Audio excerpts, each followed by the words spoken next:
Howdy. Howdy. Howdy. So I just had 2 hours of projects. I saw the biggest Statler I've ever seen in my entire life. The big student size residual of about 40. Nice. Wow. Are you shocked? I was,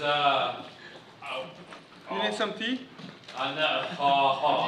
There's some California Chardonnay waiting for me at home tonight, but I'm going to sip on it on the plate. Right? And then I got this list today of people who didn't submit their slides. Public It's shame. been a one sheether update. Scarlet letter. Four in one group, two in another, then one and two, and then five in Dr. Siegel's group. I hope you've squared this away, guys. Yes? Well, I wasn't in that square. So I don't want to I was in the circle. put people in the spotlight. Yeah, call them out. No, I don't want to do that. I would rather privately eyeball them. Give me the list, I'll call them out for you. So, here's the deal. In MS Statistics, we've had 248 graduates in the first 10 years, and I've supervised 98 of the students' projects. And we're in the fourth cohort. We've had 3 cohorts of MS Analytics finish, and I've supervised, I think, 48. Chair or co-chair of 48. So I have a lot of experience. There are more people who are behind the 8 ball in this group than I've seen in all of those people put Oh, together. man. So let's talk about the worst case that happens, right? If you're not in play to present, because I've never had anybody have a problem on the day. I've stopped people from presenting. I've rescheduled for the next week or the next semester. So if you did that, you'd have to come back for the next semester and pay more money to re-enroll in that class. Now we don't want to do that, do we? We don't want to miss graduation because the university has this rule that says if you don't satisfactorily defend your project, you don't get the degree. You can have a 4.0 in everything else. If you don't get through the project, we have a problem used to. And we've been giving out master's degrees in statistics since 1963, and nobody has had that happen to them, and it's not going to happen on my watch. Oh, no. Okay? That's right. So, the only possibility is You don't get the percent. you don't get to, yes, you're a genius, mate. You don't get to present. Now, for people who have had all kinds of misadventure, the most famous one was a young man in one of the previous cohorts when he went on an internship to Australia. Imagine this. The boss came to him on the second day and said, "Excuse me, mate, I need you to slow down. You're showing up the Aussies by how fast and diligently you work." And this was a guy who had like a 4.0, and in the 4th semester he got a new vice president who said, "I want you to stop all work on this project. I rescind permission. I don't care what happens with your degree. Sort it out." Ouch. That's a lot of stress, right? And the drop dead date for that happening with you guys is Thanksgiving. So if you have issues with NDAs and no data, we're going to make a decision for you at Thanksgiving that says, if this is not working, you're going to move across to one of the CAN projects. Are we good? Now you can talk me out of this, but that's my starting point. Does everybody understand? We're good. Good. Fantastic. Let me calm down. Okay. Did you get the email about the electives? Yes. Good. Any questions about that? Okay. Let's What talk. do you recommend? What do I recommend? So I like both. For me, the question is always, show me the money. Right? You can have the brightest idea in the world, and there are plenty of those that are not successful because they run out of money before they get the cash flow right. So understanding discounted cash flows and how you finance things is very important. So if you see yourself as an entrepreneur or in the end of the business that says, I'm going to invent the future, we're going to expand this, start a new product line, whatever, then you better understand finance. Does that sound good? Dr. Seether. Yep. So we're going to take the spatial statistics class and take one of those two electives, right? That's right. Unless all of you say you want to do, if all of you say you want to do one of them, then we won't offer two electives. But that's not what's happened in the past. Let me finish my answer to Alejandro. If you look at Python, if you want to be a data scientist, you look at Kaggle, you know, that online data contest thing. Python is the most popular language on that. So if you want to be a player as a data scientist and say, I am a true data scientist, then you should know Python. Is that fair to both? And I'll let you make the choice. Dr. Shida, I have a question. Can you Yes, hear sir. Yeah, yes. me? Regarding the spatial statistics, Yes. I couldn't understand what was mentioned there. It says that there are 9 hours of class. So does it mean that there'll be no professor? We just have to listen to those videos? Yeah, so what it is it's an online class produced by Stat626 in survival analysis and Bayesian statistics. In spatial? No, not in spatial. In spatial you'll have Dr. Jun and you'll have that as a class. But we offer two other videos. Okay. Or two? We offer Bayesian analysis, right? And survival analysis. So you get you get to watch an online class. There's an This is instructor. over and above. This is Over and above, spatial yes. statistics. Because Oh, I see. I was trying to get a Bayesian statistics class with you, but I got close. But it's no cigar. So does that answer Tathagata? Yes, thank you. And they're good. I've looked at these videos myself. Diego. I'm aware that SAS also offers a video on DOE.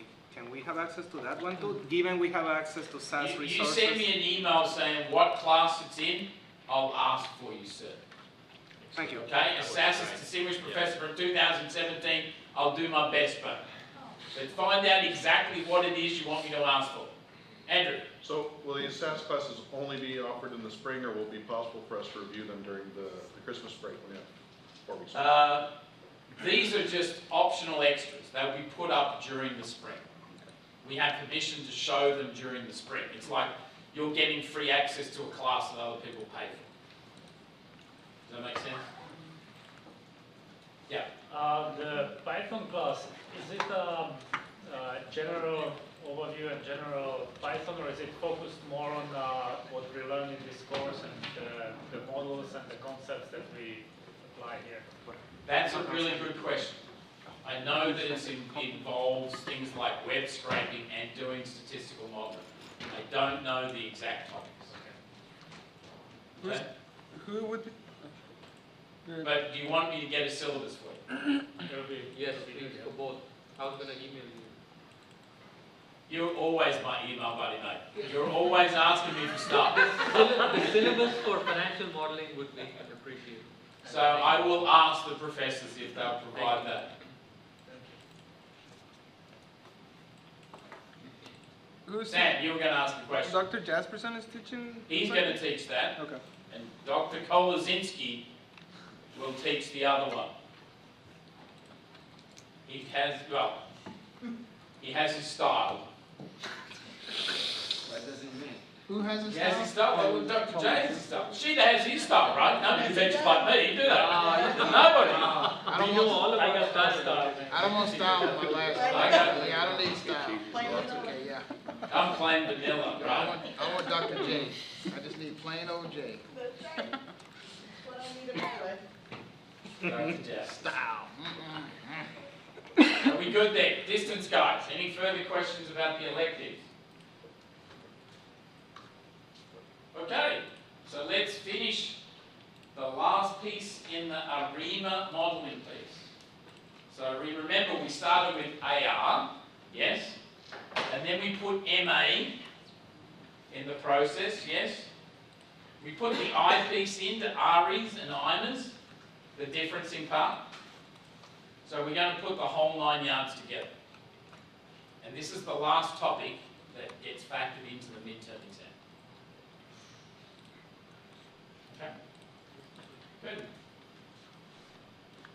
So we consider a time series where the current value yt is first differenced. Why would we difference a series? It's not stationary. The mean is not constant, right? The mean goes up and down, or it could be increasing, so we're going to difference it. And when we take the differences, yes, we have a stationary series. Good. And then these are modelled as earlier values, dt minus 1, dt minus 2, of the differences, and earlier values of the errors. At minus 1, at minus 2. Dr. Sridhar, Yes. if after differencing it's still not stationary, then how far do we go? You can do a second difference, and I used to say up until last year, I have never seen an example where a second difference improved things. It usually complicates things. And then one of the students on the midterm exam, and you'll see the data set next week, did a second difference and got a better model than me. Ouch. Ouch. Yes, Alejandro, I wept, mate, for 2 days. I looked at my model every which way, forwards, backwards, in Chinese, and their model was better. And I fronted the class and said, I am flat wrong. Okay? Okay. Are we good? Wrong. Wronger. Wronger. It's a pity my mother wasn't alive. She would have consoled me. But I was inconsolable.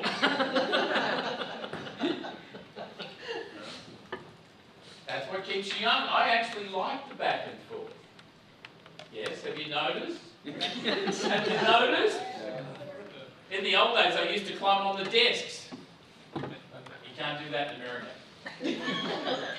So, let's look at an ARIMA 1-1 model. So, the left-hand side is yt minus 1. I'm going to put a mu there. Think about Berkshire Hathaway. When you took differences, there was still a positive mean because that company always makes increasing revenue, doesn't it?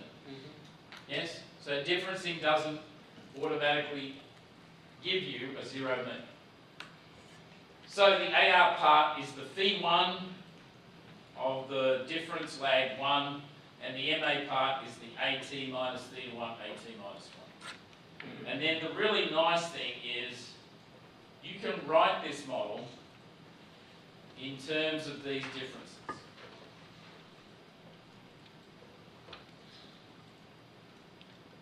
And what we have there is this is just an ARMA 1-1 model. And we know and love ARMA 1-1 models. We considered that on the homework, didn't we? Yes? There's an AR piece and an MA piece on the differences.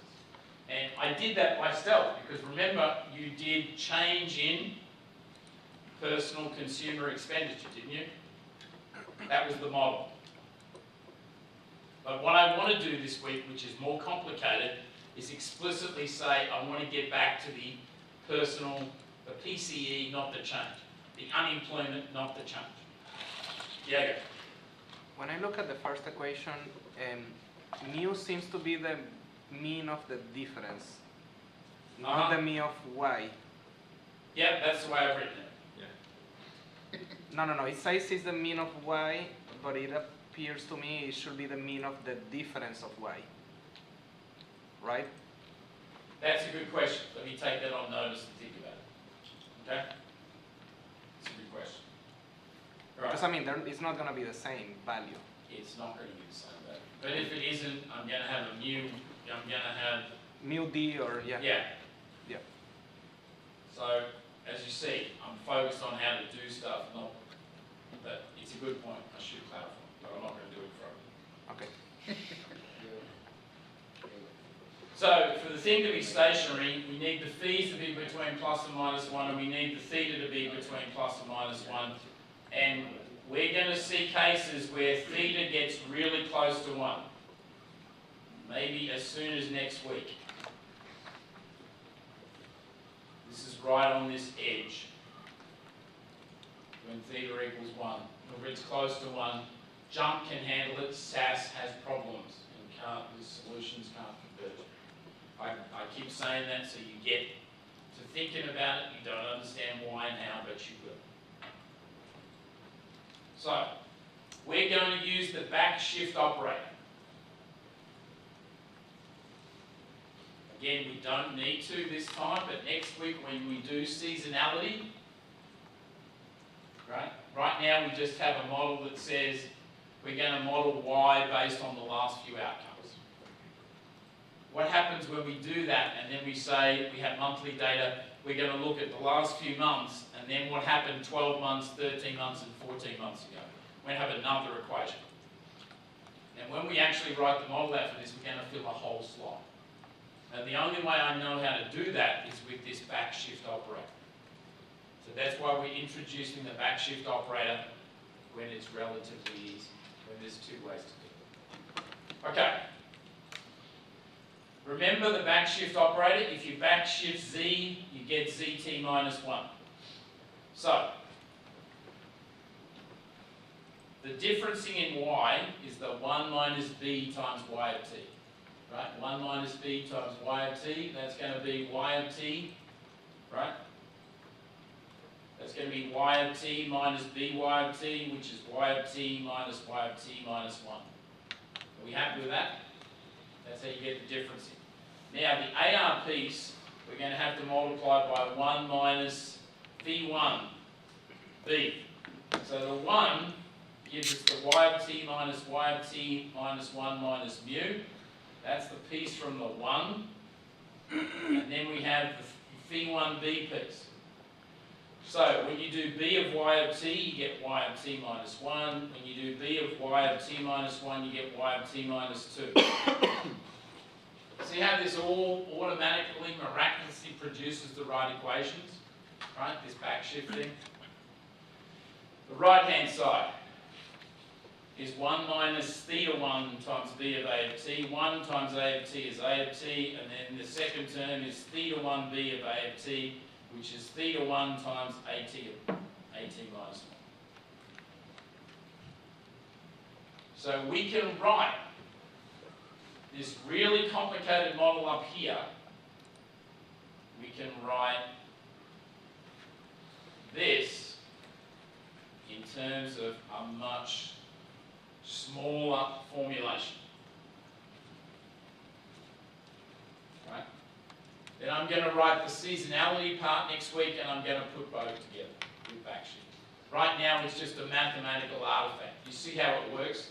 And you puzzle, why is he rabbiting on about this so much? Because I'm helping us out for next week. Okay.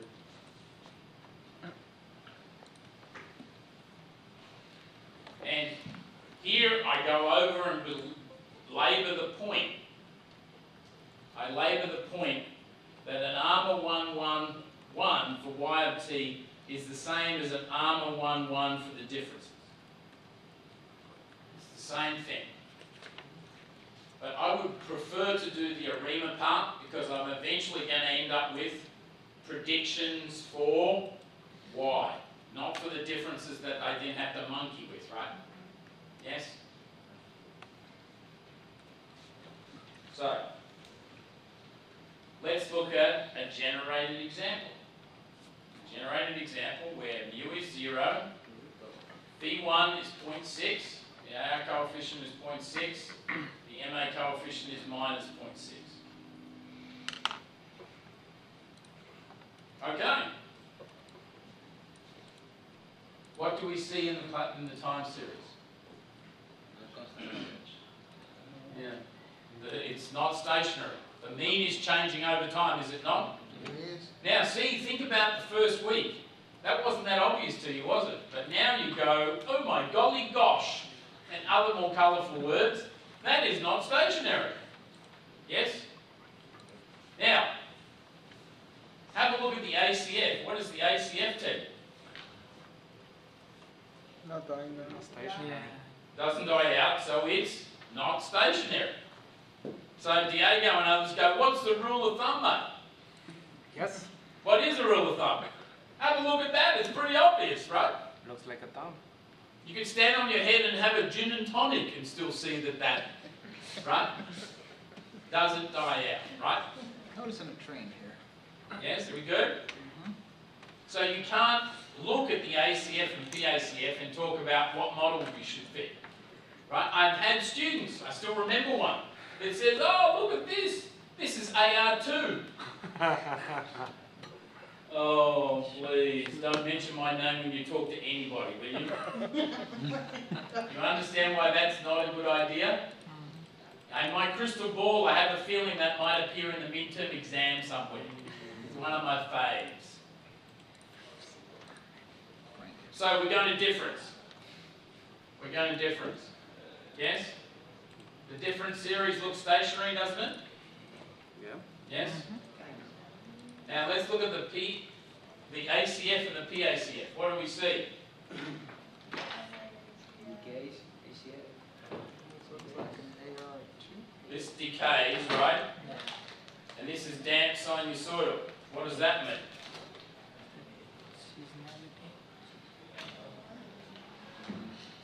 No. Well, it's got the worst of both worlds, hasn't it? It's not AR and it's not MA, right? If it was AR, the partial should cut off, right? If it's MA, the ACF should cut off. Neither do, so it's both. It's AR and MA potentially, right? But we don't know the orders, do we? Well, we do because we just generated it, but if you show that picture, yes? And that's one of the other things I do on the midterm, is I show you pictures of series and get you to identify them. So we're going to consider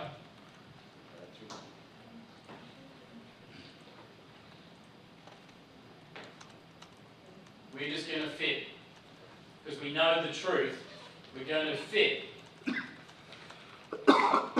an ARMA, an ARIMA 1111, right?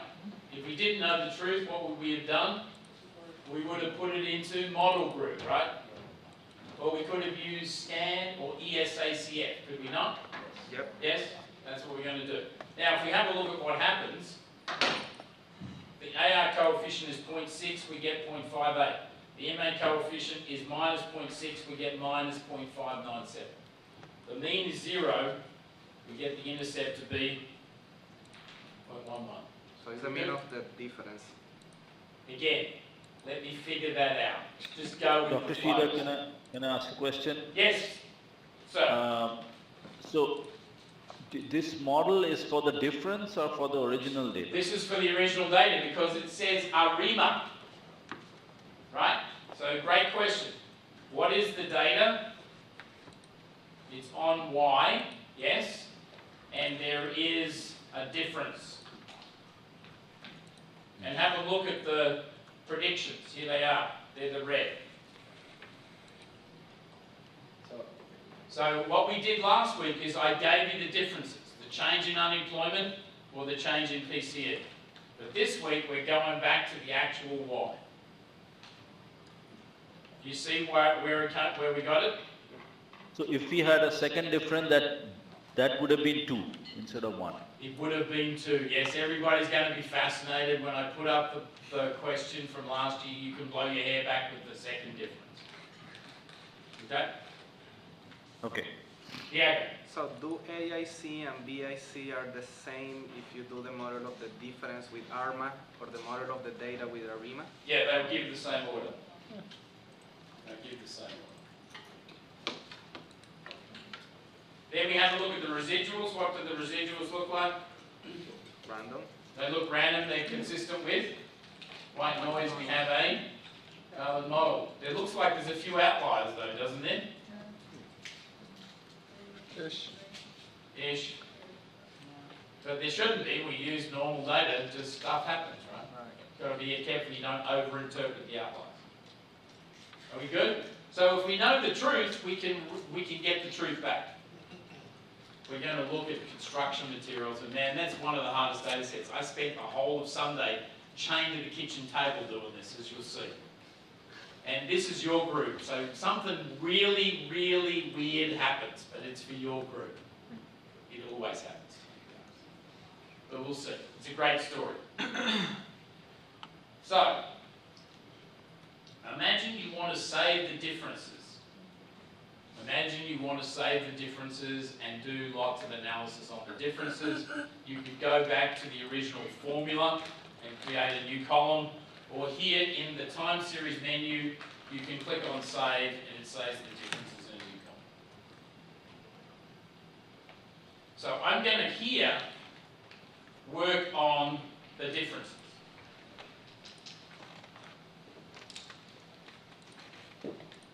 Okay? I'm going to work on the differences. Are we good? So let's go back to the data. What have we done here? Everywhere through. This is a model for y of t, right? And because y of t is not stationary, what did I do to y of t? I differenced it. And I fitted a model for y that included a difference.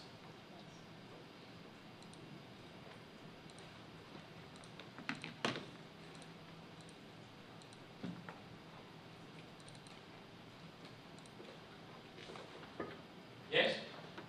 Are we happy with that? But it's going to give me predictions for y. That's why I love them. Gives me these predictions on that graph, the red lines. They're predictions for y, not the differences. Now I'm going to go back a week and say, let's work like we did last week and see what happens. Yes? So I save the differences. And then I'm going to work on a time series for the differences. Are we good? I'm being very pedantic here, but it's going to have a great happy ending, this story. I want you to be able to see what's similar and what's the same and what's not, whether you do an ARIMA on the Y or an ARMA on the Ds. Are we good? Now have a look at what you predict here. In this case, you predict the differences, don't you? Yep. So it doesn't go up and down all over the place like the Ys. Right? See how the Ys go up and down and we get predictions for the Ys. Here, because we told that the only series we have is the difference, it's just going to model the differences. Are we good, guys?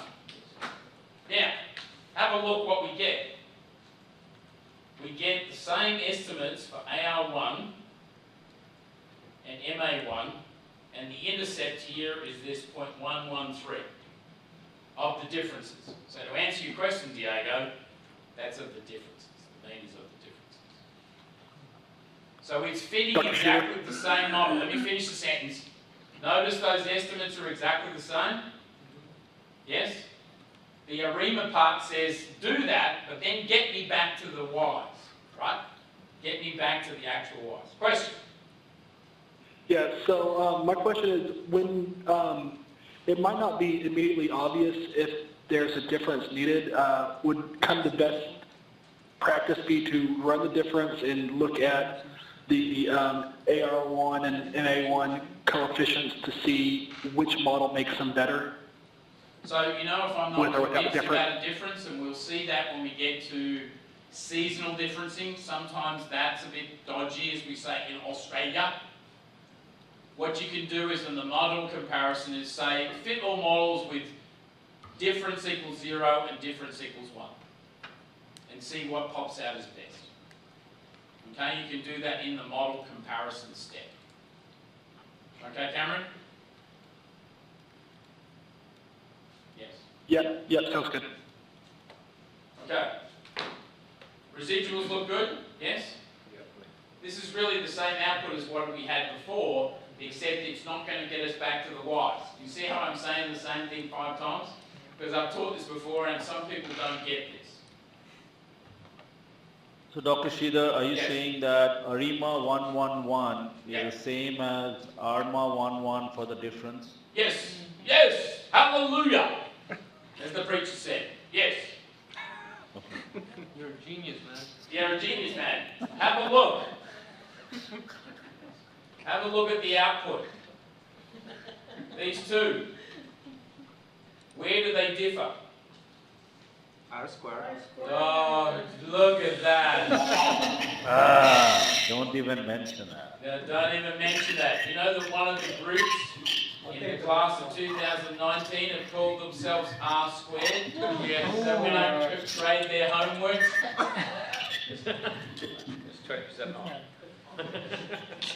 So I'm going to make sure that they get a very high R squared at the end of the semester too. So, The 111's the perfect fit, right, Dr. Sheila? yeah, so here, look at the difference. To make The percentage error is a bit different. So, it's one of the reasons I'm not a fan of R squared, right? R squared, if you change the mean a lot, you're going to inflate R squared, but everything else, all the fit, is the same across both, right?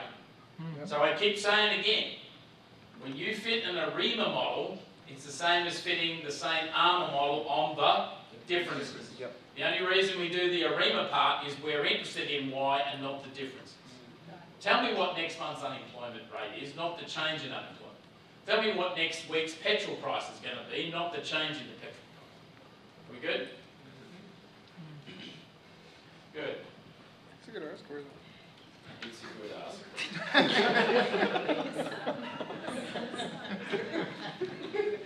I'll take the left model. It's okay. I love going to the project offences. I always have nice questions. Interesting ones. Especially for the people that wind me up about R squared. My mother used to have a memory for like 40 years. This woman called Molly Murphy criticised the Sheila Boys in 1967. And my mother lived another 43 years and she was still mad about it. Okay, have a look at the residuals. And the ACFs and the PACFs. They're the same, aren't they? Yes? Yep. Good. So, let's get some rules.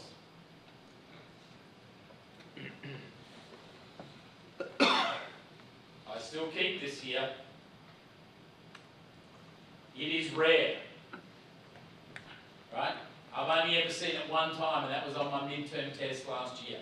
You can take more than one difference. Usually it makes the variability get out of control and you have non-constant variance. So we're going to concentrate on D equals 1. If you get a D equals 2, please call me up and I'll help you for free. I want to keep the example. Okay? I'll help you for free and I'm not cheap. Alright.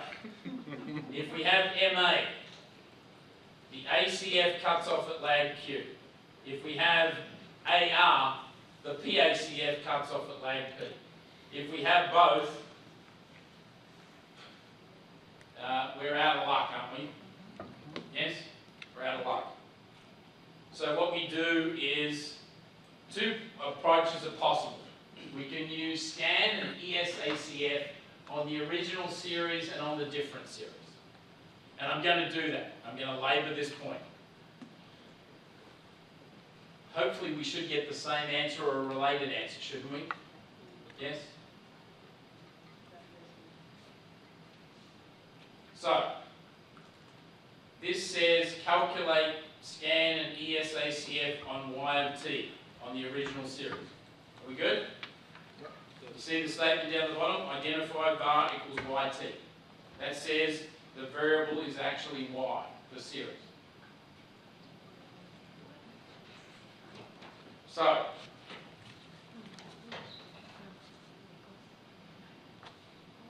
it thinks the best model is 2-1. It thinks the best model is 2-1. Why do we think that?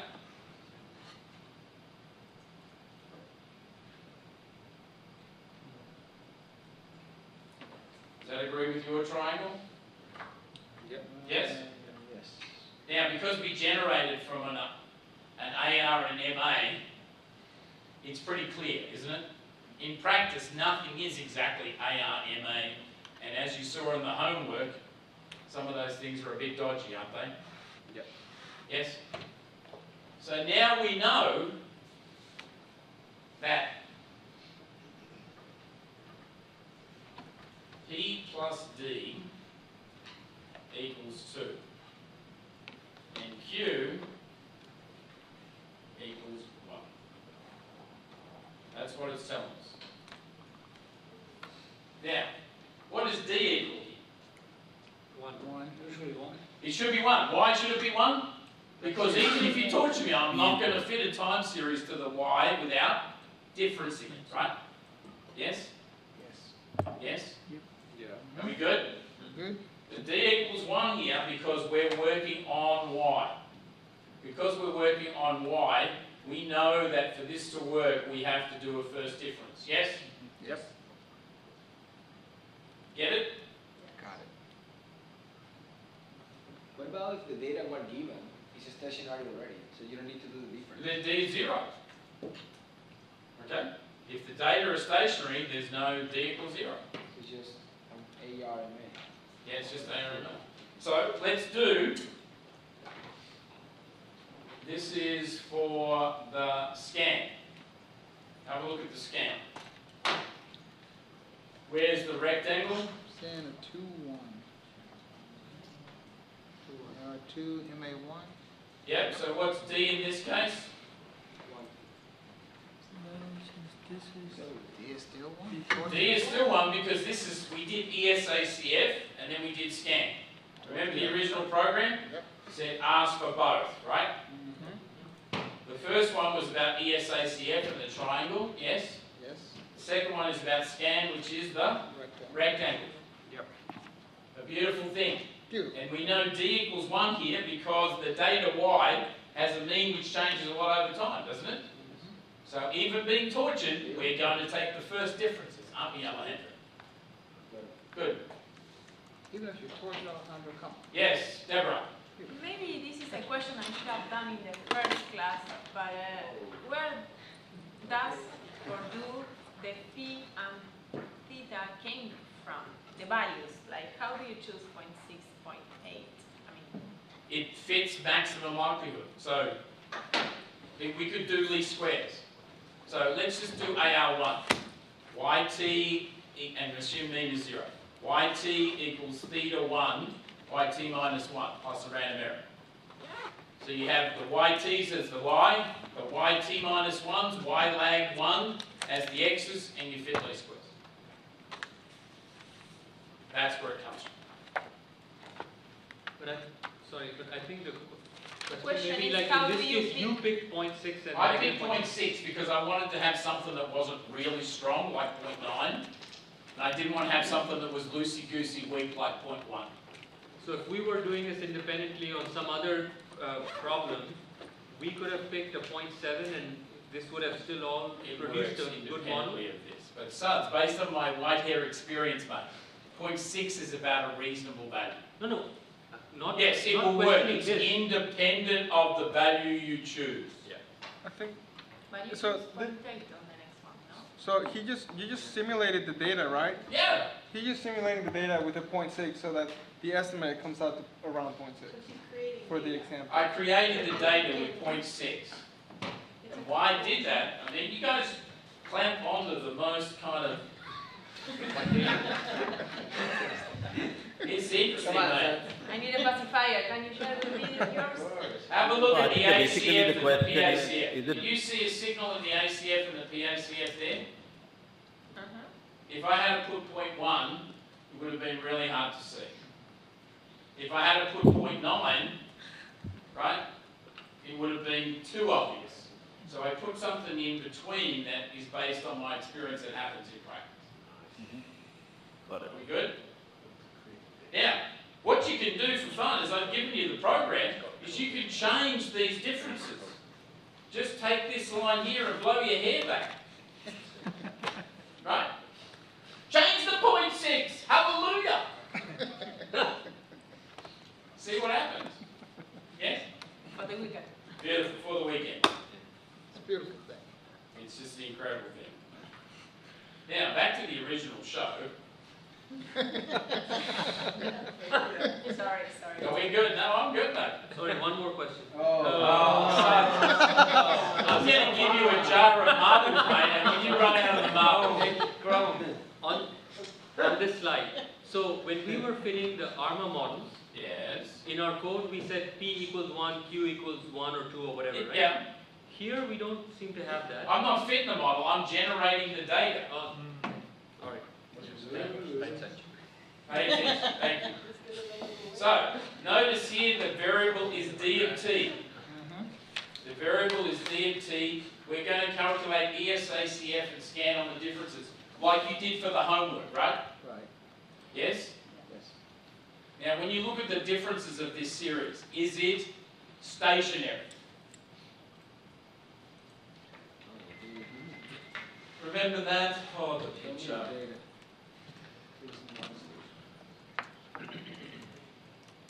Right? Yep. But that's the difference. Where's the difference? That's the difference. There's the difference. Does that look stationary? Yeah, Yeah. stationary. So you're not tempted to do a second difference, are you? No, I'm not tempted. Yeah. Even if you torture me, I wouldn't do it. Yeah, I would. That's good, mate. I would write when I was young, OMDB. You know what that means? Over my dead body. Yeah, not gonna do it.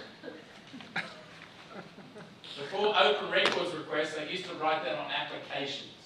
OMDB. When I felt strongly, imagine that. Back in Australia. Now, let's have a look here. Where's the triangle?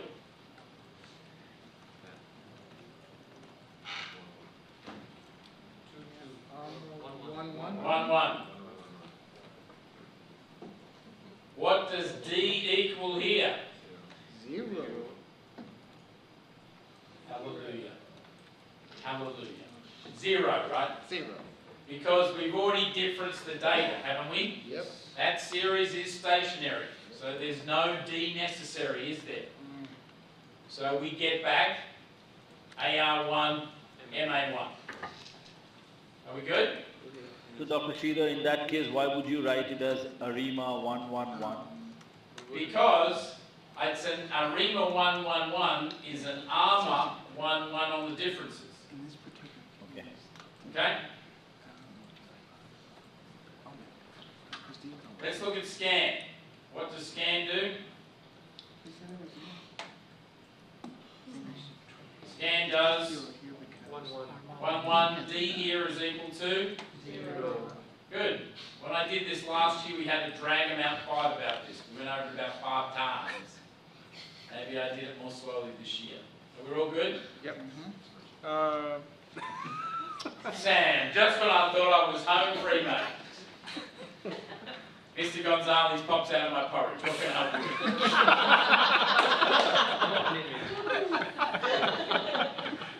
I have had dreams about students popping out of my porridge, but that's a story. Okay, what can I help you with, Sam? Can you go over again how you get to the D equals 0? Because the series is already stationary and doesn't need to be different. So, but the output doesn't tell us that. We know. No, you use the computer on the shoulders, mate. Right? The one with the advanced processor that you're actually tuning up even to be more advanced. Okay. But you can also use the table for P plus D, Q, and look at the P plus D, correct? You can use that as verification? So the way I think about it is real simple. On the original data, it's not difference, right? Right. You need to difference the original data. So you say to yourself, I'm not ever going to fit a model until I do D equals 1, right? On this data, which is already differenced, I've already differenced, so I'm not going to do a second difference in the Shida religion, so D equals 0. Are we good? But I think she was talking about the P plus D is 2 on the original. Yeah, because on the original data, we need to difference it, so D is 1. Right. So you can use that part of the output to verify what you're thinking. Can, whatever way works for you, as long as it follows this way. Can we get that? Are we good? So again, you guys can try and rewrite times theory. I'll help you get it published. If you have a question, Yeah, sure. I mean, it's like one of the students said there's going to be a new flight direct from Houston to Sydney. I like to get on the direct flight. I love South America. I love Hong Kong. I've always wanted to go to South Africa. I could go to Sydney that way, but it's very tiring. So I'm trying to go the direct route. Okay, pressure. if the original data is stationary, Yes. our D would be 0? Yes. Absolutely. So it's not You give me so many ideas about questions. Thank you very much. So let's do the ARIMA model group. This was Diego's question. I remember Dr. Jones once. He shows up. He's got this beautiful slide there. He's on the second dot point on the first slide, and you guys are asking him questions about slide 42.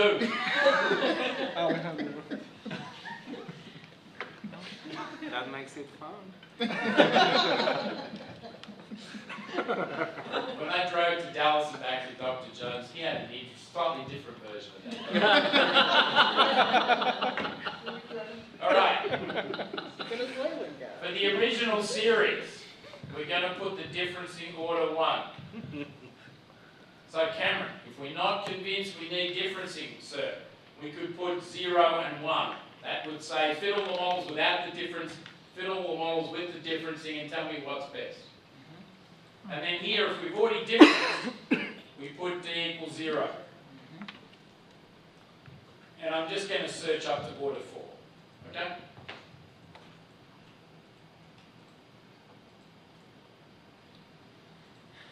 To choose order 4, you do the same as you showed last class, that you look at the autocorrelation. I do. That's being very conservative. If you're like me, I don't usually go that high. But it's just a rule that says if it stops there, put that in. That's always too much. Okay. Okay? So, guess what? It finds ARIMA 1.1 is the best model in terms of SBC, but the best model in terms of AIC is ARIMA 3.13. Remember, AIC is targeting predictions, and it doesn't matter if you put a few extra parameters in there. SBC is trying to find the true model, if the true model is amongst those that it's considering.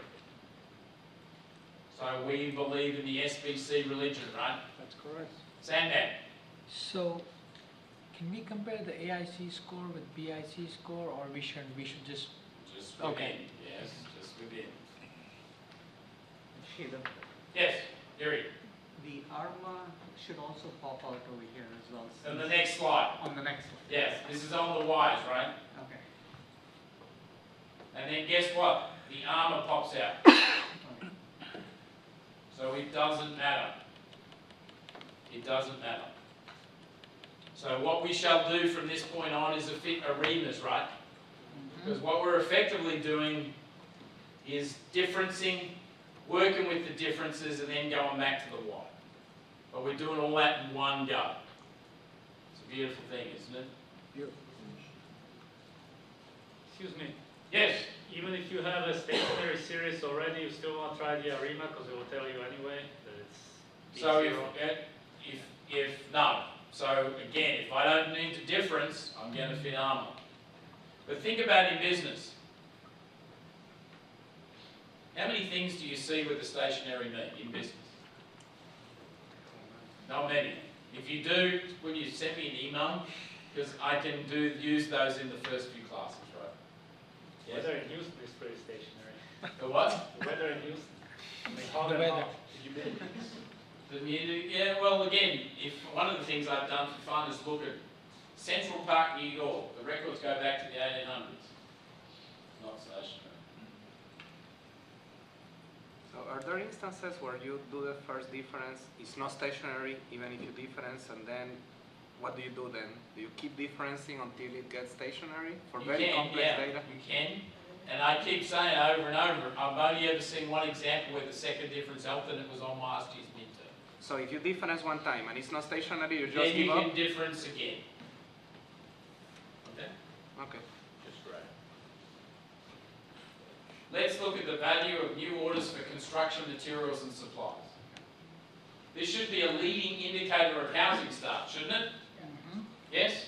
Yep. We're going to order stuff so we can build a house. Construct stuff. Yes? It turns out this has some incredible properties.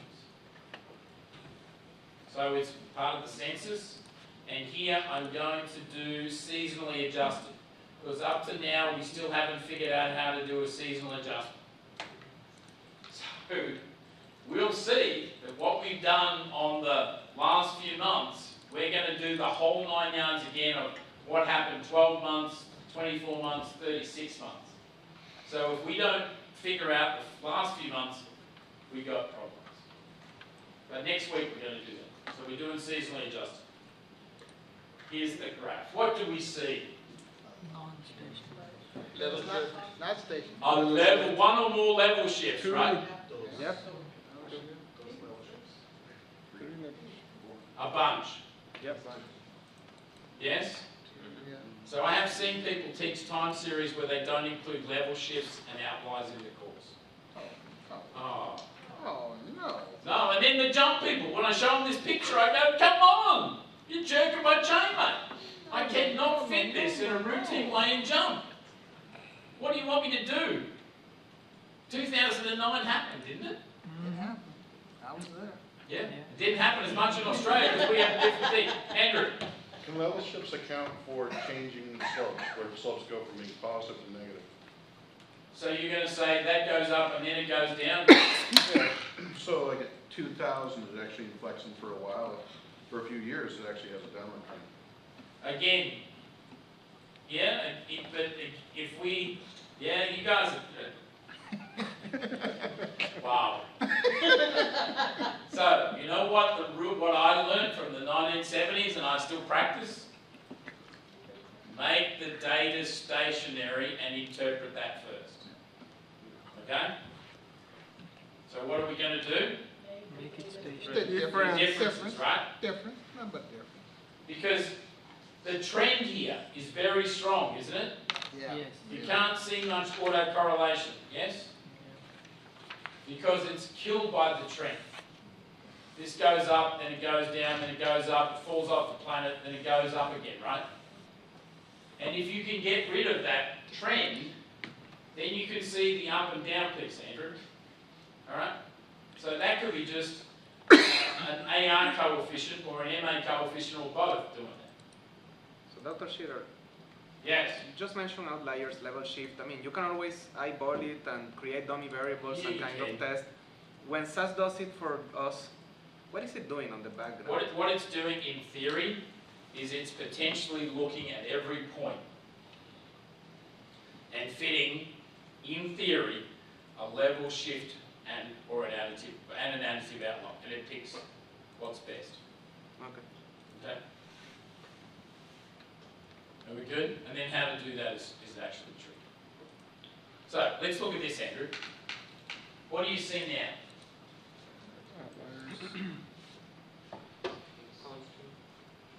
I still see the level shift, don't you? Still there. Yes? Now what about the rest? Pretty steady. Looks stationary. The mean is pretty steady, isn't it? Seriously, Andrew. I love looking at these things. If I've had a day of all meetings and no statistics, I'll have a nice glass of wine and look at one of these. Soothing. Yes? I'll be in the nursing home and they'll be having flashcards with these on them. Ben Jones will have it. What else do you see apart from a level shift? Outliers. Additive outliers. Lots of outliers, right? Yeah. Don't you? Yes? Somebody has a project that looks like that, don't they? Involving the airport. Crash. It's going to be a beautiful thing. Now, I'm going to do 3 here. I'm using my rule, which is conservative, that says that all the action seems to be in the first 3 lags of both of those. Is that right? Yep. Are we good? Push go. You haven't even touched this box. That's next week. Okay.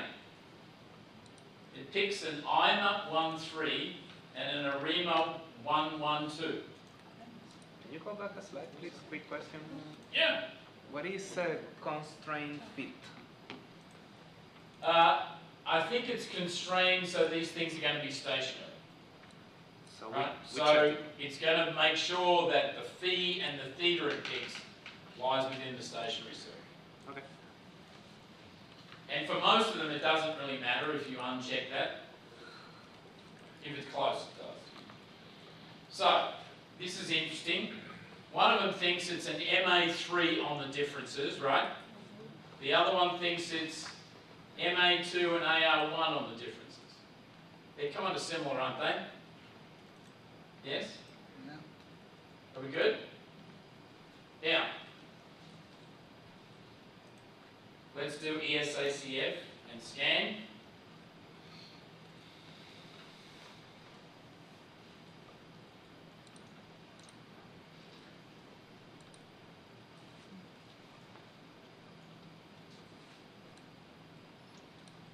It says 2, 1 and 1, 2. But what did we do this on? What did we do the scan and the ESACF on? Differences. Why did I do that? Because in my statistical religion, we only operate with stationary series. Right? Yes? Are we good? Are you happy with that? And how did I know it's difference? Let's look at the code. That one. Yes? That one tells me it's a difference. Then when we look at the output, periods of differencing.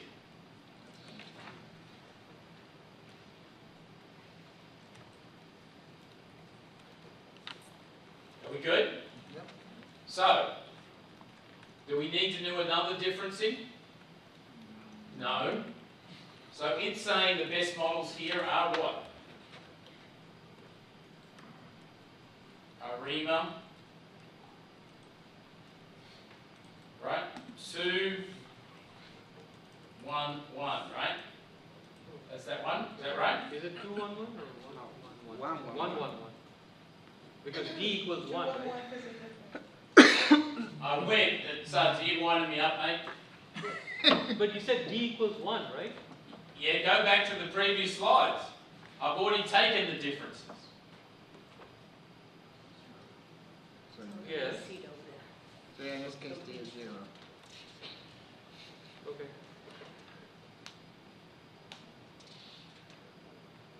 D is 0.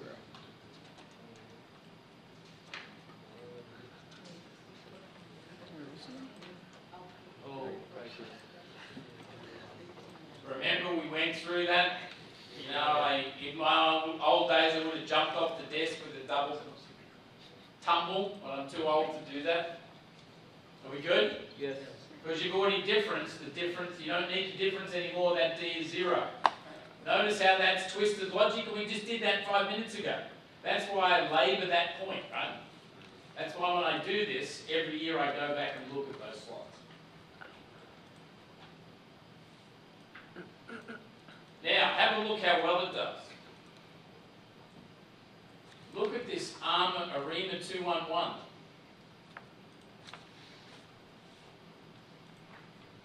It's not very good, is it? No. But the ESACF does pretty well. ARIMA 112, yes? Now, what kind of series do we have? We have something that has horrible outliers and one or more giant level shifts, right? So, it's not surprising that scan and ESACF, it's not really the fairest test for them, is it? Right? It's not the fairest. Taylor, Yes. I know that it's against your statistical religion, but Yeah, then please think very carefully before you say anything else. But go ahead. so this might be blasphemy, but the ARIMA 1.3 or the ARMA 1.3 has the best SVC, no? Yeah, that's the one I'm going to fall in love with, as you see. Okay. Okay? ARIMA 013 is going to be my new best friend. Okay? Yeah, all I'm doing here is getting candidate models, like you did on the homework, right? Candidate models. Diego. So, this model comparison, not taking account outliers, not taking into account level shift. Now, Yes, it's telling not. me It either is scan or ESACF. I know, but let's say it tells you this model is better than the second model. But Yeah. when you account for outliers and level shift for both, could the level reverse? Yes, it could. The first model could turn out to be a piece of trash holder. Rubbish holder. Then why do it? Because I don't have a better way, mate. If Can't you do the things first, the outliers first? You can, and if you want to help me write an article, we'll get it in one of the best journals, sir. Do it, Mark. No, seriously, it's like a logic. It doesn't exist. It doesn't exist. There is an artificial intelligence SAS time series fitting package that claims to do that. But you'll see we can beat that often. So that's the flaw in the logic. It's like, do you put the chicken before the egg, right? You need the model to figure out what's an outlier, but you need the outliers and the level shifts to figure out what the right model is. So that's why we consider more than one model and see what pops out. Okay? Yeah. Not happy. So I'm not happy either. If you can, again. How hard do you think that is, seriously? As a problem, if we want it to be Bayesian, I think it exists. If we want to be frequentist with likelihoods, that's a hard problem.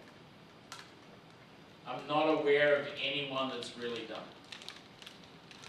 it. Okay?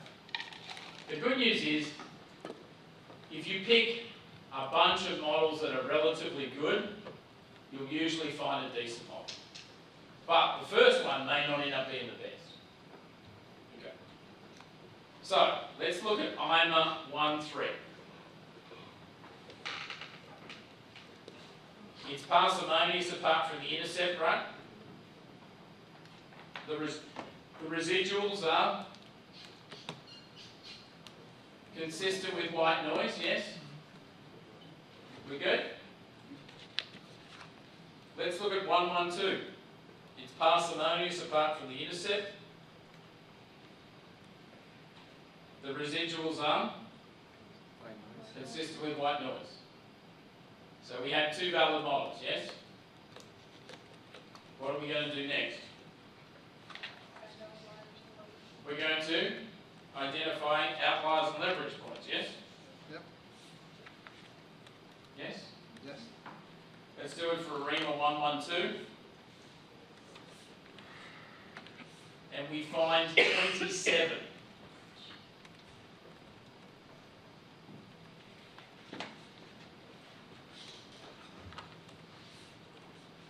Now, I want you to look at these coefficients. The AR coefficient is 0.6, the first AMA coefficient is 0.8, the second one's minus 0.3. The white noise test is beautiful, right? Yeah. Yes? This is having identified the outliers. We haven't taken account of them. We do the same thing for ARIMA 0.13, we find 22 outliers. The white noise test is beautiful, isn't it? Yeah, beautiful, beautiful. So, this model is valid. It's not the best because there's still information on the table we haven't put in, right? Yep. Then if you look at the two sets of outliers, they're pretty much in common. One has 27, the other has 22, and they're mostly the same. So it really doesn't matter here the model you pick. They all pick those big level shifts, and they all pick the biggest outliers. Are we good with that? Yes? So, we go and we write this code. And we have to be careful, right? If we fat finger something, 219 is 129, it falls over and drops its guts, right? I wrote Yes. a code generator for that. You can? Yeah, I wrote it. Just copy and paste your table and it generates the code for all those outliers. Yeah, you can. You're a young, smart fella. I'm an old guy that... Yeah, you can do that. There are people who can have written macros and all that. I find it soothing, in some sense, to sit there on the kitchen table on Sunday and paste this down. And remember, I'm working with last year, so I get to see how the outliers have changed from last year. Yes. But if it was my mission in life to do this every day, I would stick the stuff in Excel or I'd write a macro to do this. Good point. But I'm not the greatest programmer, imagine that. Alright. When we do it, we find two more additive outliers pop out of that porridge. But have a look at what's happened to the... Well, have a look at the white noise test. No, it's not that good. We're not going to a good place. No, that's not going. We're on a bus going to the wrong town. Yeah. Have a look at what happened to the coefficients. The p-value for the MA1 coefficient is now 0.18. The p-value for the AR1 coefficient is now 0.42. So we have a model that accounts for outliers and level shifts.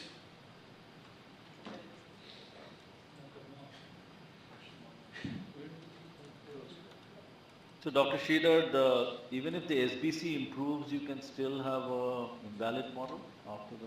Well, we're getting to the stage where it's not valid here, right? Yeah, this is, This is dodgy. Okay, so the Now, SBC doesn't really... We're looking for a saviour here. There's two more outliers we need to take account of, right? So it's possible along the journey we go down the wrong road, and then once we account for all our outliers, we get back on the right road. Let's be hopeful. Okay? We may not. Let's be hopeful. So we rerun with the extra 2, which I put in blue.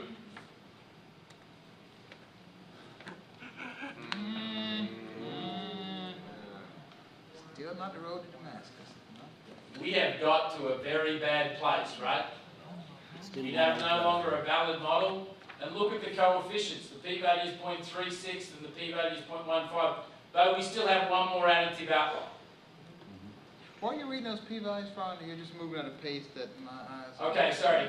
JT, look at that 0.1536 next to MA1. And look at the 0.3627. Okay, yeah, I got you.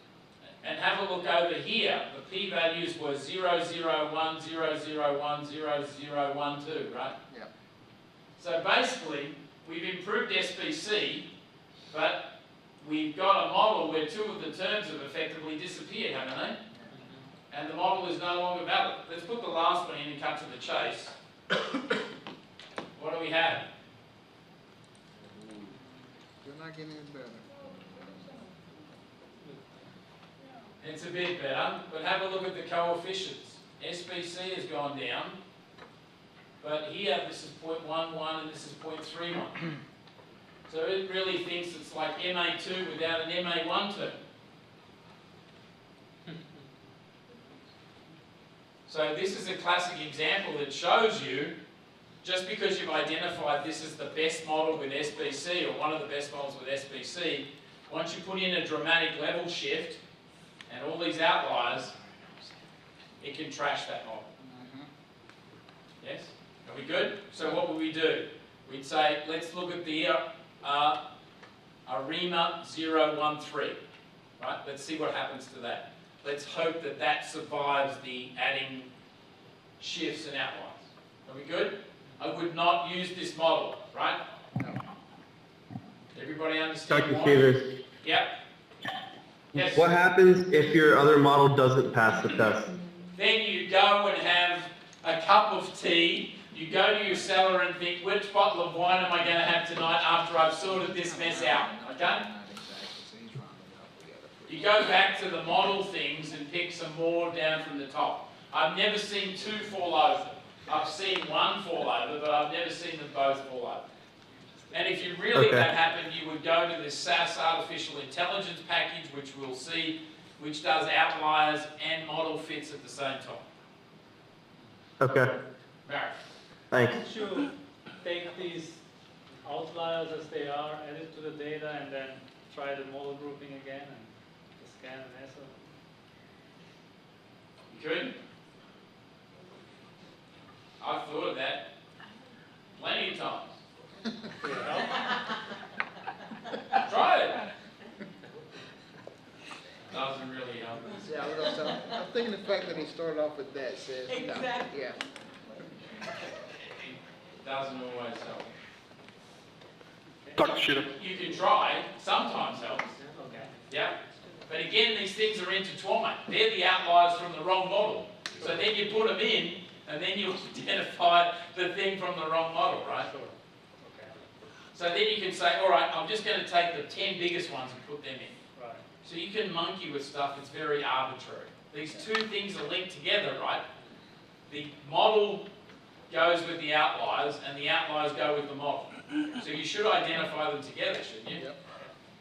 Question? Remote? Yeah, so just to make sure that I'm understanding correct, you're saying that because we see the white noise and it's the model is actually getting worse as we remove the outlier, what you would do is go back to the original model with all the outliers still intact and use that one? No. No, over my dead body. Do not use this model in any circumstance. Don't even think about it. No. Push the trash button. 013, right? Yeah, let's work on 013. Don't use this. Right? This Okay, didn't so go to a good don't- place. We started with a model with significant parameters that fit, passed the white noise test. Then we allowed for the obvious additive outliers and level shifts. Sorry, I'm yelling. And then guess what we got? I get excited. Guess what we got? We got a bunch of trash. It's not parsimonious and it doesn't really pass the white noise test, does it? So from experience, you're expecting the other model to be better, rather than go to a higher order model? Yes, in my experience, having taught you, looked at this data many times, these sorts of data sets. I picked this. It took me a long time to find such a dodgy data set, right? You did well. I see my job is to teach you when things work. I hate those books where all the models work perfectly, right? It's like self-help books. It says your kid is never going to get sick and stay up all night, right? It says your spouse is never going to get mad with you. They're not that helpful. You need exactly the time of what to do when the kid is sick and the spouse is mad with you, don't you? So that's what I'm trying to do. So yes, based on my experience, I've never seen both of them cradle. Okay. Now, next week it's going to happen to me for sure. Sam? So just to recap, even if the white noise, if it's Recap the recap of the recap. Yes, sir. I'm on fire tonight, mate. so even because I think the constant variance on the white noise gets better with each model, but then the autocorrelation function is still showing that lag. The autocorrelation function went from having nothing, right, looking beautiful, yes, to having lag. So we have a model like on the homework. It wasn't parsimonious and it didn't pass the white noise test, right? I could make a joke about mother-in-laws, but I'm not going to. You get the point, right? So you always look at, I mean, the ACF is tried and true, right? On the residuals. Okay. You will not ever get me to fit a model where it doesn't pass the white noise test on the residuals. Won't do it, Sam. You can torture him, he's not No, going I'm not going to do it. There you go. When your statistical religion salvation goes through the white noise test. Yes. I mean, now, it feels to me that this is kind of subjective in the sense that when you're looking for outliers, you specify. No. Let me finish. Let me finish. No.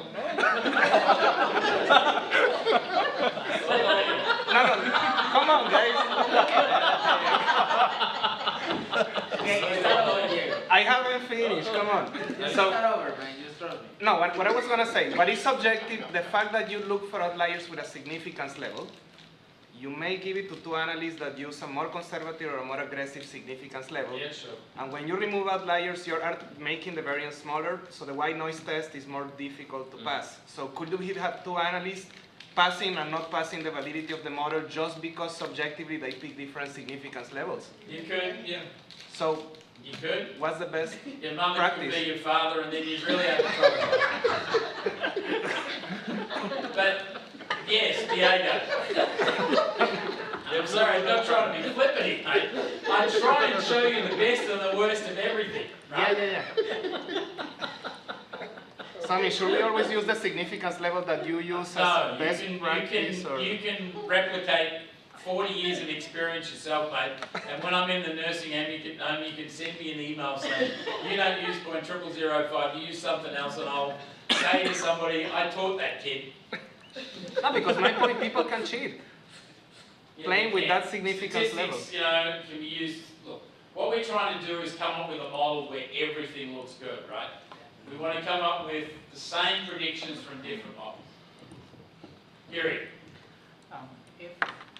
If we flip this around and ARIMA 112 and ARIMA 013 both pass the white noise test. Then you both fit them. You fit them both. Yeah.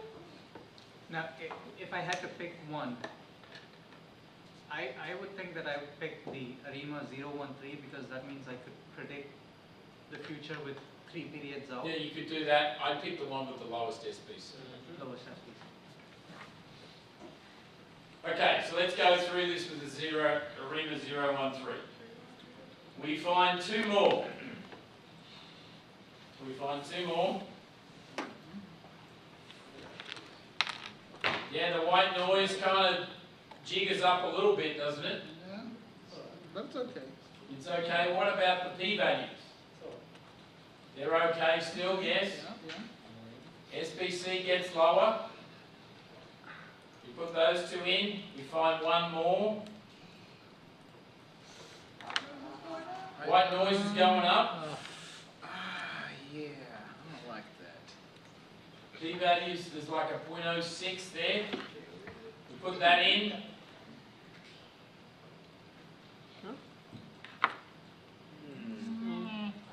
Then we get this. One more. This model doesn't do it. It's not the best model I've seen, but it's certainly not the worst, right? Now, have a look at the parameters. There's this 09 here, but otherwise the thing is parsimonious, right? Yeah. So I'm going to produce forecasts using this model. Are we good? Yeah. It's valid and it's parsimonious, yes? Yeah. So the 0.05 is still, we can allow Borderline. some It's violation. borderline, right? I had this brother-in-law who now runs a medical college in Australia. When he was doing a PhD, he got a p-value of 0.052. I said to him, there's this other test, he got a p-value of 0.048. I said, you should average the p-values. And he gets 0.05. He goes, that's made it worse. It's not less than 0.05, but it's not bigger. What should I do? Keep away from statistics, mate. That's what you should do. Okay. I gotta tip my waitress tonight. Man, this has been good. Yeah. Not allowing for outliers, we get 49,984. Allowing for outliers, we get 596. What's the difference? It's about 100. 100 in, 50,000. Is 150,000 a big difference? No. Depends on the scale. I've been winding you guys up, I've been reeling you in, and you've been taking the bait. Here we go.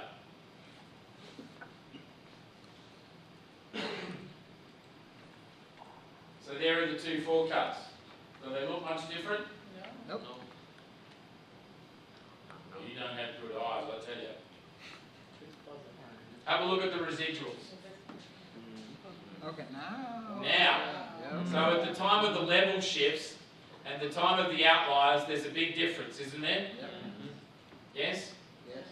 And in recent times, have we had outliers and level shifts? Yeah. Have we? In 2017, I guess there's this one here. There's an outlier, right? Yes? But there's lots of the series where the two forecasts are about the same, aren't they? Yes? Yes. Yes? Yep. So, the correct answer is 49,789. I can see that. Who won? Not allowing. Not allowing.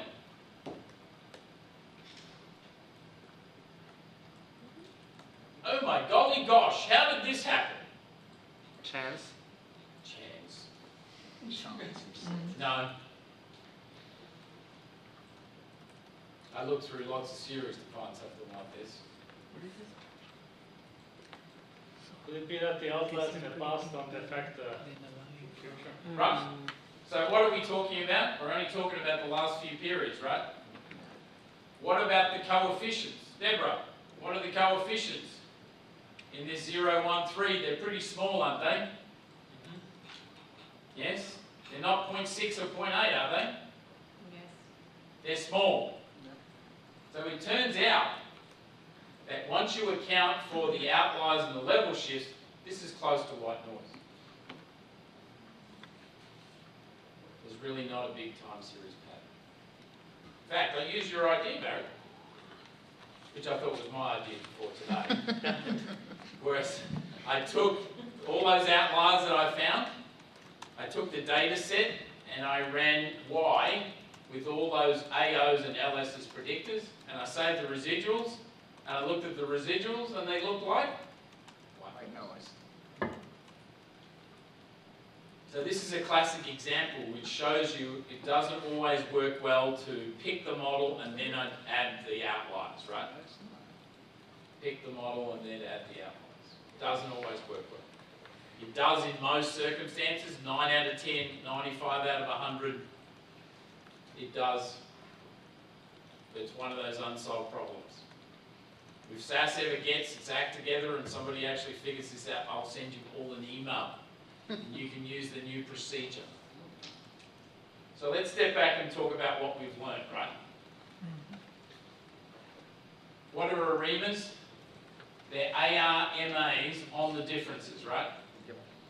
We can use SCAN, ESACF, and SBC on model comparison to pick the best models. We then have to allow for additive outliers and level shifts.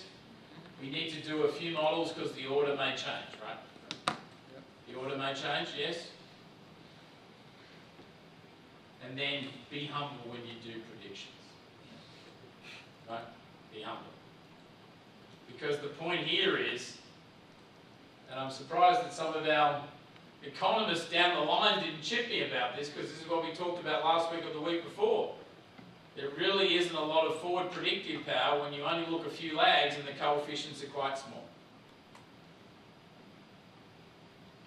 So you wouldn't want to be going to the boss bragging about your model here, would you? Right? No. Are we good? But we know how to build battle models, don't we? Oh, we know. We do. And JT, mate, Yes. in 2 weeks when the exam comes, it's going to be one of my best. You guys inspire me. I'm not even going to eat the night before just so I can get the porridge. Thank you. I'm waiting on the porridge. You inspire me for the test. It's It's going to be one of my absolute best. Can't wait. Ripper chipper. A ripper chipper. A ripper chipper. Every question's going to be a ripper chipper. Next year's group are going to go, did you see those questions? All right. I still have a question. You have a question? Yes, sir. Oh, no, You said once you account for You outliers. said, go on. Once you account for outliers and level shifts, this is white noise? This is close to white noise. It So- is. Is that, Because the coefficients are really small in the models, aren't they? Have a look at them. Yeah. 0.1s and 0.2s. okay. So Yes. the Right? Because the coefficients are really small. They're not 0.6s and 0.9s. They're really small, yes? So I wish, Marek, I had this method where I could kind of identify the biggest outliers and level shifts, then remove them, look at the residuals. But it really depends on what you put. You've got to do both of those together. All right. Sam, Will you show an example of doing it the other way around? what does do it the other way around? The outliers first and then fitting the model? Well, again, you've got to have the model get the outliers, right? So what I did was take the ARIMA 112, those outliers and level shifts, right? Put them in the model, look at the residuals, and I got white noise. Oh, you put them in the 013? I put them in the 000 model. I put them in a regression model. Oh. Anyway, this is a side conversation. We're getting too complicated and convoluted. You asked me. It's like I spend my whole life on this stuff. That's what he does. This is what I do. And it pays the bills, mate. So I'm not complaining. You're going to get a tip tonight because you've been on, man. You've been I'm on in fire. What did you have for dinner tonight? I had the same thing as you guys did. I want what he's smoking tonight. That's not a regular cigarette. I just need. It's that wine he's thinking of going back to. Yeah, that's what it is. A little Napa Valley Chardonnay. There's 2 glasses left in the bowl. It's going to be... The 10,000 bottle Merlot has gotten it. No, not a Merlot, man. Don't drink Merlot. Anyway, let's get off one. What I'd like you to do is go to your groups, and I'm going to come around and have a 5-minute meeting with each group and talk about the project. I don't want to get bogged down into all the minutiae. I want to know what the outcome variable is. Is it daily, weekly, monthly? How long do you have? Do you have any potential predictors? Does that sound good? Sounds good. What I suggest you do is you do some revision for the test, right? I will post early next week the old test so you have some questions to ask me. Office hours next week will not be on Monday, they'll be on Wednesday. I'll post a note. I have to go to a family dinner.